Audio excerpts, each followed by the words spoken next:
available just in case, right? Okay. Cool. Yes, sure. Good morning and good afternoon to everybody. My name is Kishore and I'm the event manager with Compliance Key Incorporation and would be your today's host. Thank you everyone for joining in today's live webinar, Navigating HIPAA-HITECH Regulatory Compliance Strategies. Today's presenter is Srini Kolathur. I will quickly introduce Srini. Srini has several years of experience in helping companies effectively meet and exceed regulatory compliance requirements including SOX, PCI, HIPAA, etc. by using best practices. Now, before I hand over to Srini, I should inform you that the session would be of 60 minutes. Also, we have Q&A session at the end of the webinar. You can keep sending your questions through chat window and Srini will answer those questions at the end. We will begin now. Srini, I would request you to please start the presentation. Thank you, Kishore, for the wonderful introduction, and good morning, good afternoon to everyone on the call. As Kishore mentioned, today's topic is going to be very, very interesting one, navigating the HIPAA-HITECH regulatory compliance requirements and building strategies around it. And before we get started, just wanted to mention about our company a little bit, and we are I'm part of HR 2.0, and we provide HIPAA compliance consulting services to healthcare entities, providers side, and also vendors who are building products, that handles protected health information, and also several other companies as well, right? And also we provide a lot of trainings, webinars, and customized workshop, just like this one. Before I get started, I just wanted to put this one up because our attorney requested us to have this one up. So this session is being provided for educational and informational purposes only, and it's not intended and should not be construed to constitute legal advice. Please consult your attorneys in connection with any fact-specific situation under federal or state laws.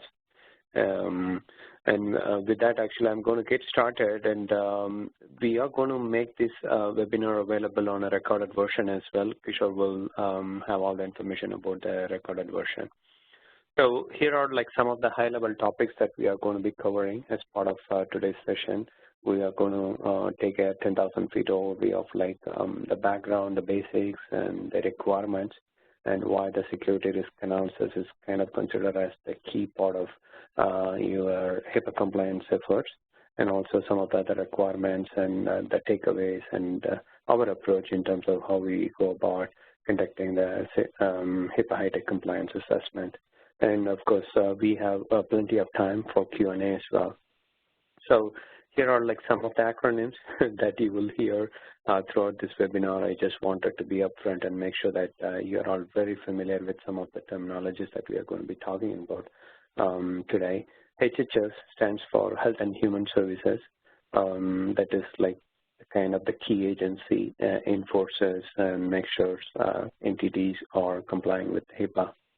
OCR is the enforcement agency of HHS. OCR stands for Office for Civil Rights. And OCR is the enforcement authority going after entities who are not complying with the HIPAA requirements, and also any complaints that are raised by a third party or a vendor regarding HIPAA compliance is further investigated by OCR. HITECH Act, actually it's also called as ACA, was like the recent update to HIPAA. HITECH stands for Health Information for Technology and Economic Clinical Act that was introduced in 2011 by President Obama, and then we will look into some of the changes that was introduced as part of HITECH Act as well.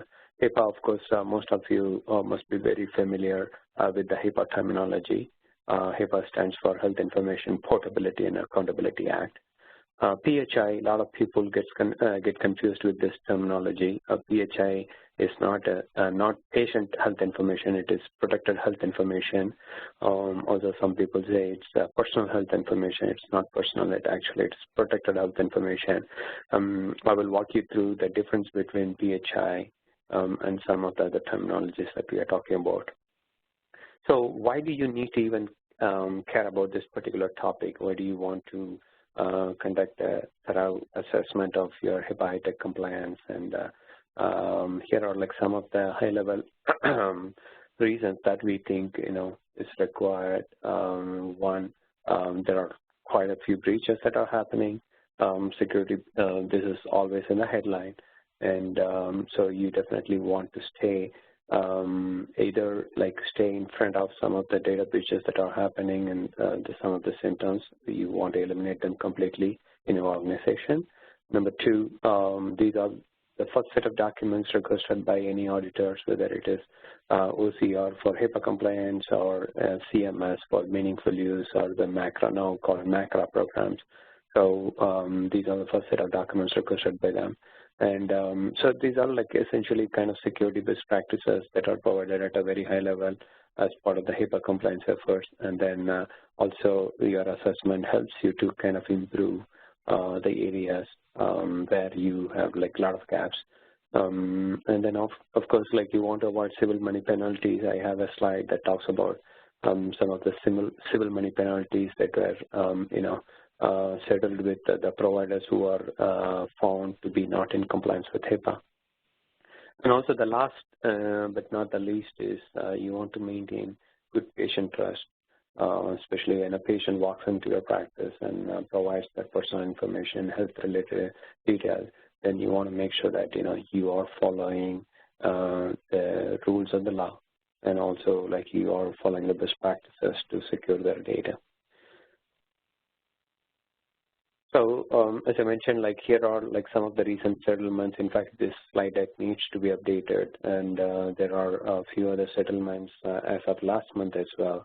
But just to give you an idea in terms of how active HHS is with respect to settlements with the providers who have been found to violate the HIPAA compliance. Like the first one, if you see, like it's about a $400,000 fine in May for not handling the HIV, that is highly sensitive information, in a way that that is required as per the privacy law.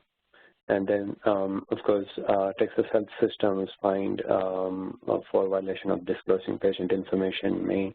And then, like, if you see some of this amount, that runs into millions of dollars. And if you don't happen to have a proper business associate agreement with your vendors who you are doing business with, again, you have an incident here of like $400,000. All of them are hyperlinks here. All of the listing here are hyperlinks. Actually, you can click on this, go directly to the particular settlement case, and then look into the details of it. Just in the interest of time, we are not going to be covering each one of them individually. But then there are many more of these settlements that are listed again, in the HHS webpage. I've provided the link for that as well. So just taking a step back, before even the OCR or the HITECH Act was introduced, earlier all the investigation used to happen when a patient files a complaint, and then like it was taken through the series of steps and investigated for further resolution. But then with the OCR audit program, what happened is OCR could pretty much pick an entity and go in and audit anyone who's supposed to be maintaining patient data, and then that could potentially end up in civil money penalties, right? But the process still remains the same, but in terms of the initiation, it could even be a OCR auditor just picking up an entity without even a formal complaint filed by a patient or a third party. Right. So here are like some of the violation categories and what kind of penalty amount it would result in. As you could see here, HHS has categorized the violation into 4 different categories. Did not know reasonable cause and willful neglect not corrected by the provider or the entity, or willful neglect not corrected at all. So each violation, actually all of these things are driven by attorneys. As you could see, this violation amount could add up very quickly, and they actually started calculating the violations per record basis. So for example, if you did not know there was a violation and if there are about 1,000 patients involved in that, and then your penalty could be $100,000, 1,000 times 100 could be $100,000. And for example, if that violation has been happening for the last 3 years, then it's $300,000, right? So as you could see, the amount adds up very, very quickly. But however, there is a provision in the HITECH law that a maximum $1.5 million penalty amount could be put on the providers for calendar years. And then, like as I mentioned, like it goes based on the number of days it's been violated, and then number of regulatory provisions. Say, for example, you are found to have been not following at least 2 provisions in the HIPAA regulatory requirement, then for 2 provisions they could multiply that, just right. So as I said, like you never want to get here, and all you wanted to do is like stay proactive, be aggressive in terms of your HIPAA compliance efforts, and make sure that you never had to go through this CMP process, right? So one more thing, as I mentioned in the footnote here, OCR is hiring a lot of HIPAA auditors. Since they have been authorized by Congress to go on and do audit, so they are actually hiring a lot of auditors to go audit the practices who have been, found to not comply with the HIPAA requirements. So there is a HIPAA FacetoAudit that is going on currently. I just wanted to give a quick update on that. And so FacetoAudit, again, going back to our couple of slides back, the OCR Audit Program, they had 2 different phases of audit. Phase 1 audit, where they kind of discovered, what all the things that are required to do a formal audit. And then in phase 2, they are trying to fine-tune the whole process.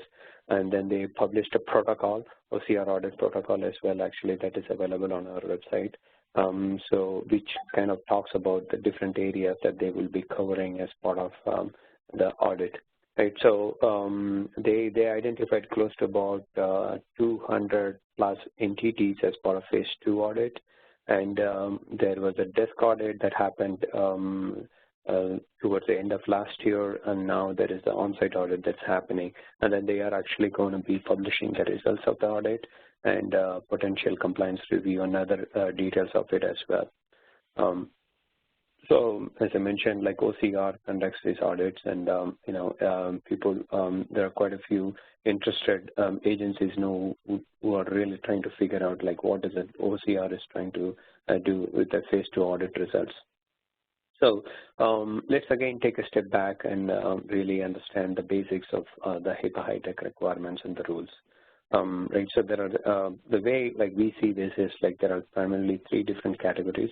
One is the privacy section, where primarily how you handle patient data. This is on paper form. How do you engage your patient? How do you capture the information? How do you disclose it? What kind of logs you maintain and all this information? Anything that is, the way we kind of explain this is anything that is not electronic format. Right? Security comes into play when you start storing this patient information, the protected health information in an electronic format into your electronic health record or EMR system or like any other billing systems and things. Once you start storing that information electronically, then the security rule kicks in. And the third one is the breach. What if something happens to your practice? How would you notify patients? What kind of standards, what kind of policies, what kind of assessment you will do to determine if there is a breach and whether what kind of reporting you will do and all those things. So as you could see, the enforcement or the audit part could be on any one of these particular area, whether you're following privacy rules according to the requirements of the security or the breach, and essentially HHS will determine if you are in compliance or not. So one more thing though on this particular slide, business associates, they don't need to comply with the privacy rule essentially, because anybody like who's directly dealing with patients, they need to comply with the privacy rule mainly. And then business associates needs to primarily comply with the security rule and also the breach notification standards. So as I mentioned earlier, HITECH Act introduced a lot of changes to existing HIPAA rule, right, which was introduced way back in 2003, 2004 timeframe. Let's take a high-level, overview of what all the changes that happened to the HIPAA rule as part of this HITECH. First one is HITECH Act introduced an incentive program called Meaningful Use. Now the Meaningful Use program is called MIPS or MACRA, that kind of rolled up into a much larger program called MIPS or MACRA. But essentially they gave incentive, CMS, Medicare and Medicaid agencies gave incentives to providers to adopt electronic health records. And then they also, HITECH Act also changed the liabilities and responsibilities of a business associate. Business associate is essentially anybody who's handling this protected health information on behalf of the provider. They are considered as business associates. So now with the HITECH Act, they are directly liable and responsible for the HIPAA Act. Pre-HITECH Act, they were not directly, but now with this HITECH Act, they are directly liable. And then HITECH Act redefined what a breach is. There is a very specific clause that talks about, what is considered as a breach and how do they need to notify the patients in case if they discover there is a breach in their environment or in their process, right? And then also, of course, the audit program we already talked about, that's enforcement section. And then they also raised the penalties for violation.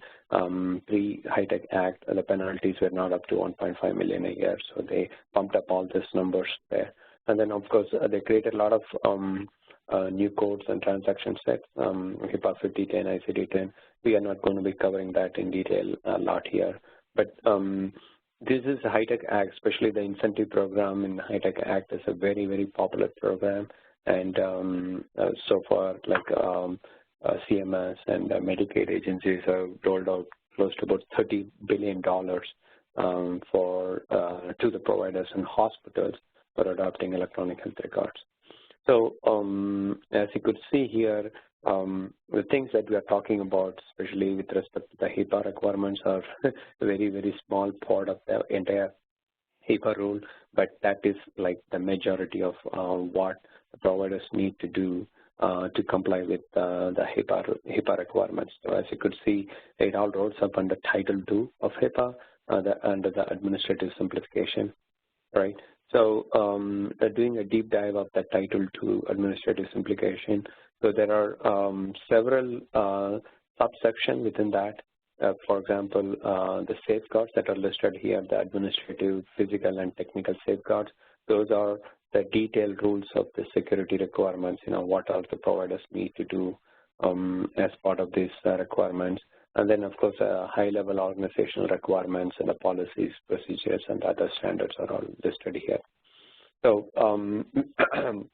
just in the interest of time, we're not going to get into the detail of each subsection within the administrative or the physical safeguards, right? But essentially, the way you want to see is at a high level, HHS provides guidelines to providers and hospitals and other vendors who are handling this protected health information in terms of what kind of processes, procedures, and reviews they need to have when they are handling protected health information. For example, let's take the first one on the list, security management process. What kind of security management process they need to have in their practice, including the risk analysis, and then the frequent review of some of those things, and then the training of the staff. All this information are kind of listed in the security management process. So they kind of, cover different areas, including the physical security of the servers and the other assets, electronic assets, where the protected health information is stored in the physical safeguard section. And then in the technical side, they get into the more detail of, what kind of access level restrictions providers need to have and then what kind of audit mechanism, audit controls they need to have, and then the encryption and other information are all discussed in the technical safeguard provision. So as I mentioned in the very beginning, PHI stands for Protected Health Information, and as you could see here, the name, the address, and some of the things that are listed on the left side of your screen, which is actually considered as the personal information. When it is combined with the clinical information that is listed on the purple box here, the medical records, the claim, and the patient, then both of them becomes, when it is combined, then it becomes protected health information. So the personally identifiable information on the left side of the chart, when it is combined with the clinical information, and then if you are able to associate an individual with their unique name or like the unique address and all the stuff that is listed, the 18 identifiers that are listed on the left side with their symptoms or the medical record, then it becomes protected health information. That is the scope of your HIPAA and HITECH compliance efforts, right? So anywhere you have this set of data, then that means they automatically come under HIPAA scope, and the set of data that you need to protect and follow all the guidelines that are listed in there earlier slide to be implemented across the board. And even within this PHI, we categorize some of the information into highly sensitive, which includes some of this HIV-related information and the STDs and other medication information, right? So those are considered as highly sensitive patient data. So especially if you are on the call today, if you are handling some of this highly sensitive data, patient data, you definitely want to make sure that you either do a thorough assessment of this HIPAA HITECH requirements yourself, or hire a third party to do that, right? So this is probably one of the most important slide that you need to remember in today's presentation. If you are not taking away anything else from today's presentation, just keep this slide in mind at least, right? So this is how you navigate the HIPAA HITECH compliance efforts. Let's look into each one of them separately as well, but at a very high level, if you want to break down that, if you want to combine all this, the privacy and the security and the breach thing that we talked about already into one single unit, and then figure out how you want to navigate through all those different requirements, and how you want to pass an audit, or how you want to protect the PHI, then these are the 5 different areas that we think you need to have and have implemented, right? So let's go one by one. So maybe first we'll take the risk analysis and management. As you could see here, risk analysis is about securing the devices that are storing the protected health information. So it could be your electronic health record, it could be your lab information system, which is connected with your electronic health record, then your patient management suite or whatnots, right? That could be 1,000 other applications that you might be using. Some of them you might be using internally, meaning you would have hosted it locally. Those applications must be running on your desktop, laptops, or on a server. Or it could also be running with a cloud service provider. And so you will have to definitely keep those things in scope. Then the second thing, computers. Those are primarily used as end devices to interact with your software applications. And then essentially the way we see it is, you will download some reports, you will basically store some information that you will upload into all these different applications. So the computers automatically, the desktops, the laptops, everything comes into scope as part of this security risk analysis. And then any storage devices outside these computers, right? So hard disk or your floppy disk, CD, DVD, if you are storing this PHI, then they also come under the scope of the security risk analysis. And then the networking devices, anything like the routers, the wireless routers, the switches, gateways, whatnots. All of them are transmitting data, your protected health information from point A to point B. Again, those are all going to be under scope. And then, of course, you have the smartphones, you have you have the tablets like the iPads of the world. So all those things are also in scope for you. And then cloud-based services, we talked about that already. Now, like a lot of the providers that we do compliance for, like they have at least a couple of cloud-based service providers, including their email providers. It could be Office 360, or like it could be G Suite, Gmail, or Dropbox in the box of the world. So they are using some sort of cloud-based services, or even it could be your cloud-based EHR provider, web-based EHR provider. Right? So anybody who's coming under that realm is all going to be covered as part of the scope. And then any other interfaces that is kind of could be a third-party APIs or any other interfaces, whether it's a software or hardware. Everything is going to be part of the scope. So identifying these devices, identifying these systems that are covered as part of the HIPAA scope is like one of the most important activity in our opinion, right? So if you are not covering, including certain devices or certain systems which are supposed to be, then like your HIPAA compliance is not going to be 100%, it's not going to be comprehensive, right? So that is why, part of the requirement also as part of the HIPAA compliance is to build a list of electronic protected health information inventory sheet, where you will have all these different devices listed, systems listed, right? It will be like their laptops and with their unique numbers, serial numbers and stuff, and then your removable medias and the entire running list of the inventory of devices where you are actually storing this protected health information. So just a thumb rule for this one is any device that is electronically storing or transmitting information is going to be under the scope for the security risk analysis. Right? So the second thing is as part of this risk analysis, so you now first is identify the devices and the system that are going to be in scope for your security risk analysis. Then what do you do? So essentially you kind of review how the data is handled on all these devices. Say, for example, if you're picking a laptop or a desktop, then you want to understand really how the protected health information is handled on this particular device.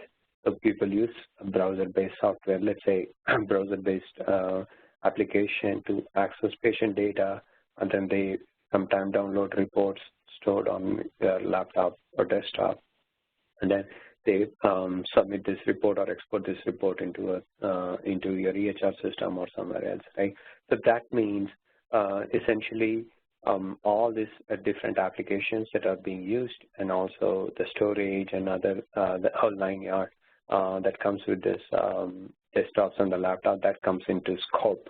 So what you want to do is like how are you storing this information, and whether those are encrypted, what happens if you lose your laptop or if you lose your desktop, and what happens to the backup, like would you be able to restore it, and all the things. Those are like some of the security things that you will look into on these individual devices.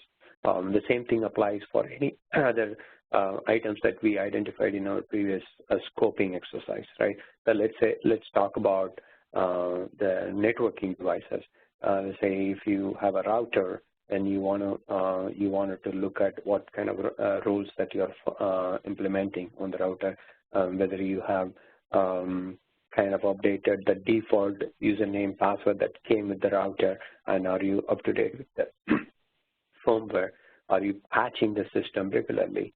Have you encrypted the traffic that are going through this router and stuff? Those are like the different things that you will look into if you're taking the router. So like that, like depending on the device, depending on depending on the risk, you are going to be reviewing all those things and then putting them into different buckets based on the impact, based on the likelihood that's going to happen. We're going to say, hey, okay, the chances of me losing the laptop during the handling is much higher, and then your exposure is much higher, then you categorize that into high bucket, and then what you need to do is you need to have a plan in place to mitigate that particular risk with what is the exposure and what is the remediation step that you are going to have, and then what is the timeline that you're looking at. All this information needs to be maintained separately as a plan, risk management plan. That's what the auditors call it, risk management plan. We want to maintain that as well, right? So any security management process which is required as part of the HIPAA requirement is all about managing these risks actively.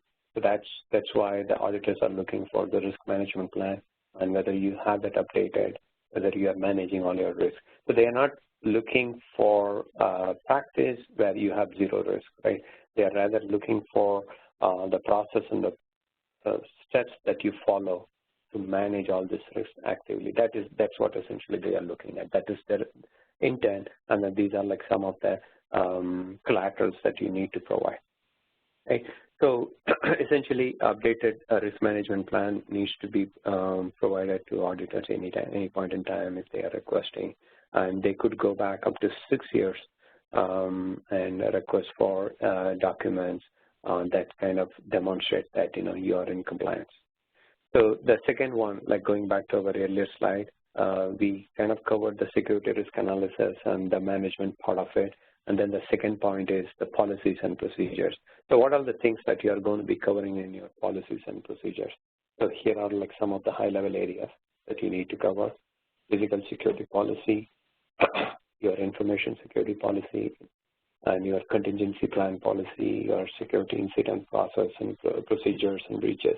All these things needs to be covered as part of your policy document. Some people call it manual, some people call it policy documents and things, whatnot, right? But essentially, the way we kind of cover this area is we build one master security policy, one master privacy policy, and one master breach policy that kind of covers all those different requirements that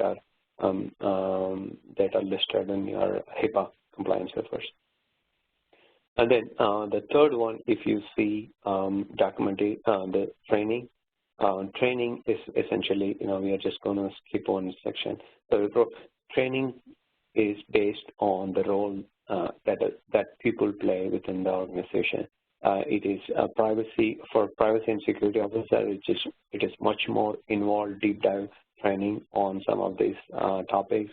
And for workforce who are handling PHI based on their role, they're going to have high level the risk, exposure, and what is the role. We're going to cover that. And then, for IT teams and practice administrators, of course, we need to have much more deep dive training. And then, of course, for senior management, we need to have different level of training. But bottom line is the training, the more frequently you do this training, the better position you are with respect to mitigating some of the security risks, right? And also, you need to maintain training logs. You need to maintain the training content that are covered as part of your training. Essentially, the way we kind of advise is all your policies, procedures that are relevant to these particular roles needs to be covered primarily in your training along with the rules. Right. So, and then the next one, going back to this particular slide deck, as I said, this is going to be the primary chart that we are going to be covering today. So the BA agreements and contracts, if you look at it, BA agreements and contracts, anybody who's performing certain functions on behalf of you need to have this BA. Say, for example, you hire an IT company, third-party IT company, to support your IT infrastructure or IT development, whatnot, or support, then definitely you need to make sure that you have a contract with them. Right? So what does that contract do, and how do you reduce your risk with that, right? So essentially, once you have that contract in place, you are transferring your liabilities, that are introduced as part of having this vendor into their level, right? So, for example, the IT company that you are dealing with, once you have the contract, then it becomes the IT company's responsibility to ensure all the data that they are handling on behalf of you is all, in compliance with the requirement. And they are, as I mentioned in the very beginning, they are directly liable and responsible under HITECH Act to comply with the HIPAA requirement if they are handling a protected health information. They cannot say no. That is number one. Number two, even if they're saying they are not aware of that because you have this business associate contract with them that says, that calls out specifically that they need to comply with the HIPAA-HITECH requirements since they are handling protected health information. Right. So one way to do is go to your accounts payable and identify all the unique vendors that you are dealing with and see like if you are sharing protected health information with them. If you are, then make sure that you have a contract with them. Right. So that is like the very simplest way of doing it. And also going back to our earlier slide on HHS settlements with providers, there are a few providers who were actually penalized for not having business associate contract with their vendors. Technically, you are not supposed to share any patient information unless you have a signed contract with them, right? So that's what the BA agreement helps you with. And then the last one is the documentation part of it. If you go back to this slide again, so the documentation here, that's what I'm going to be covering now. So what is really documentation means? So some of this privacy, notice of privacy practices and some of the other notices and other things that are supposed to be provided to your patients are all provided on time, whether you have some kind of track, meaning like documentation to track all these things, right? That is what is required as part of your documentation. Say, for example, somebody is requesting for a particular patient's health record, then do you have that log? Do you have the permission of the patient to release that information? All these things are required as part of this health record request law. And then training thing that we already discussed about. And then also make sure that like you have enabled auditing on your EHR charts and other things. Say, for example, HIPAA rule says that only minimum necessary need to be shared with the staff, right? And then like the chart access enabling audit helps you to go back and check who has accessed the data, that particular patient's data, and what time and for what business reason. So essentially, as part of the HIPAA requirement, they require you to review these audit logs regularly. It could be monthly, or it could be weekly, or it could be quarterly, right? And that's what is required. And then the next one is the inventory list. This is not, again, a comprehensive list, but these are like some of the important lists that you need to have. Definitely, if you don't have like any one of the things that are at least listed here, then they could very well say, HHS could very well say that you are not following all the provisions in the HIPAA rule. Inventory list, I think we talked about that, like maintaining an active list of all the devices where you store this PHI. And then the user access level is like, not everybody in your practice should, or in your organization should have the same level of access, depending on their job role, depending on their responsibility. You need to provide the minimum necessary that is required to perform their job, right? So making sure that this access level is all like kind of documented, and then you are reviewing these things regularly is all part of the documentation requirement. Of course, the maintenance log or the visitor log, like anybody who's visiting your organization, and if you don't have the log, visitor log and things, then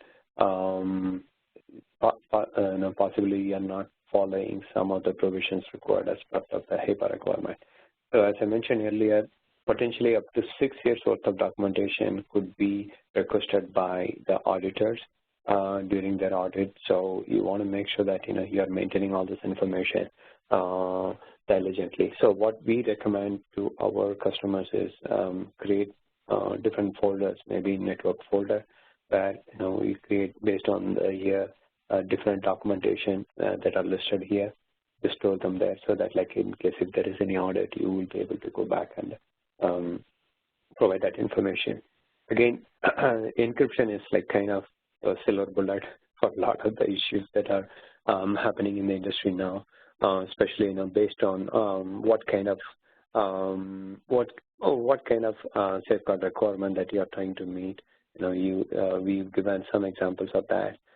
We are not going to probably cover that in detail, but essentially, if you have encrypted the data that is being handled, then pretty much you could, you have a pretty good case saying that, you have a pretty good security mechanism in place, and you are, complying with the requirements. So the key takeaways from our side, like what we see is, the HIPAA enforcement is happening pretty fast, and covered entities, business associates, everybody is covered as part of this enforcement. And then processing of the PHI element, the product health information elements, definitely drives the HIPAA compliance requirements, as I mentioned in one of the slides there. So you have personally identified the information, and it is combined with your clinical data, then it becomes product health information. So security risk analysis, training, and updating your policies and procedures are some of the key requirements for navigating the HIPAA compliance requirements, right? And then, of course, you healthcare entities on the call, like, you have very wide footprint of patient data everywhere. Wherever we go, like we see few lab equipments and few medical devices and the CHR system and your email system, whatnots, right? There's so many of them, handling the patient data, including some people, texting their patients and so on and so forth, voicemails and whatnot. So you have very wide footprint of patient data. So ensure that all of them are covered as part of your assessment. And then, of course, the budget type and size of the entity decides, how much of an effort that you need to be spending in ensuring that you are in compliance. But essentially, HIPAA is defined in such a way that there are certain required roles, there are some addressable roles. Addressable roles doesn't mean that it's not required.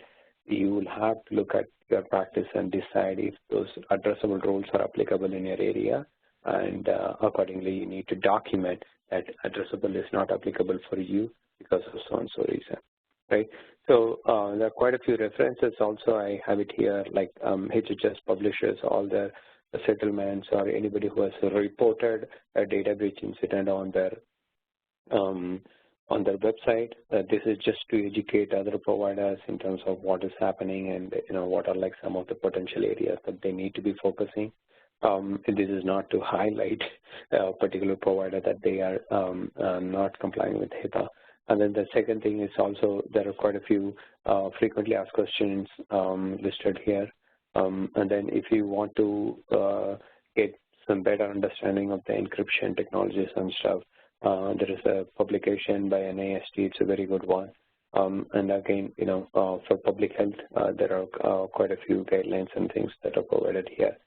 So, and then these are like some of the things that I just thought we'll cover, whether you hire us to do the work or like you do it yourself. Make sure that these are like some of the things that are available as part of your assessment.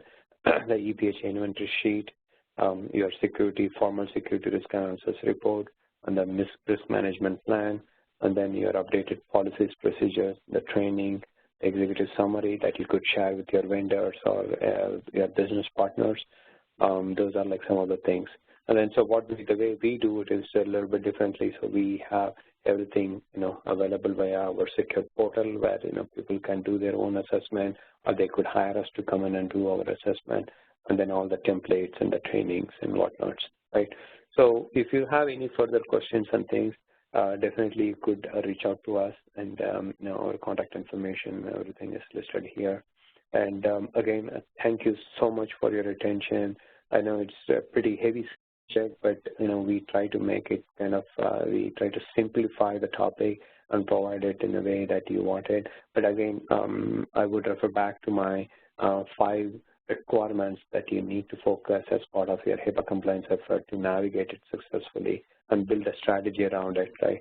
So ensure that at least you cover all those 5 areas, and then if you are going to cover those 5 major areas, then you are going to be, pretty much covered. So with that, I would like to, turn it back to Kishore. I think, Kishore, you on the call? Yeah. Thank you, Srini, for the presentation. Now we will open the lines for Q&A session. Anybody having a question can raise their hand by clicking hand button, which is down right corner of your screen. Also, you can send your questions in the chat window. Yeah, looks like, Kishore, there is a question about audit, phase 2 audit, what is going on and things. So phase 2 audit, actually, there is a conference that's coming up, HIPAA conference coming up in DC next month.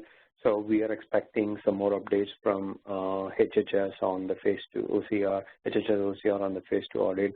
But right now, as I mentioned during my presentation, we are currently on the on-site audit phase.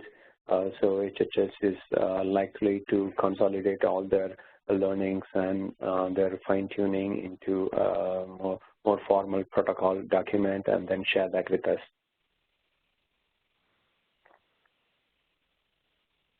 So the next question I see, Kishore, is in terms of the security risk analysis, how involved is that exercise and whether they need to hire a third party or whatnot, right? So both ways, right? So technically, there is no specific requirement from HHS or HIPAA rules that it needs to be conducted by a certified agency. But having said that, what we recommend is for some of the cost-conscious, budget-conscious customers is hire a third-party agency like us, for the initial assessment, get everything listed, all the gaps, and some of the areas that you need to be focusing on listed properly, and then the ongoing assessment. You are supposed to be doing an update to your entire HIPAA compliance documents every year, right? So the every year update, actually, you could do it yourself. The initial one, you definitely want to hire some third party. Yeah, I don't see anything else, Kishore. Any other questions do you see?